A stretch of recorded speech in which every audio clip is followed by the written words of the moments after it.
اعوذ باللہ من الشیطان الرجیم بسم اللہ الرحمن الرحیم السلام علیکم ورحمۃ اللہ وبرکاتہ۔ حضرت عائشہ بیان کرتی ہیں رسول اللہ صلی اللہ علیہ وآلہ وسلم نے کوئی کام کیا، پھر آپ نے اس میں رخصت دی تو کچھ لوگوں نے رخصت کو قبول کرنے سے احتجاج کیا۔ بس رسول اللہ صلی اللہ علیہ وآلہ وسلم کو اس بارے میں پتہ چلا تو آپ صلی اللہ علیہ وآلہ وسلم نے ارشاد فرمایا، اللہ کے حمید بیان کرتے ہیں، پھر فرمایا لوگوں کو کیا ہو گیا ہے کہ جو کام میں کرتا ہوں اس سے دور رہتے ہیں۔ اللہ کی قسم میں اللہ کے متعلق ان سے زیادہ جانتا ہوں اور اس کے دوران ان سے زیادہ ڈرتا ہوں۔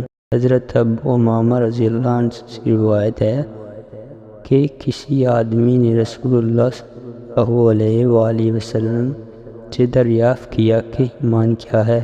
آپ صلی اللہ علیہ وآلہ وسلم نے ارشاد فرمایا، جب تیری نیکی تجھے خوش کر دے اور تیری برائی تجھے غمگین کر دے تو مومن ہے۔ اس سے عرض کیا، اللہ کے رسول گناہ کیا ہے؟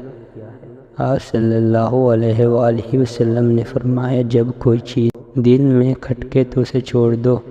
حضرت عمر بیان کرتے ہیں رسول اللہ صلی اللہ علیہ وآلہ وسلم نے فرمایا، منافق کی مثال اس طرح ہے، دو بکری کی طرح ہے جو دو ریوڑوں کے درمیان ہوں، کبھی وہ اس کی طرف جاتی ہیں کبھی اس کی طرف۔ حضرت عبداللہ بن عمر بیان کرتے ہیں رسول اللہ صلی اللہ علیہ وآلہ وسلم نے فرمایا، جس شخص میں 4 خصلتیں ہوں وہ خالص پکا منافق ہے، اور جس میں سے ایک خصلت ہو تو اس میں اتفاق کی ایک خصلت ہے حقیقی کہ اسے ترک کر دے۔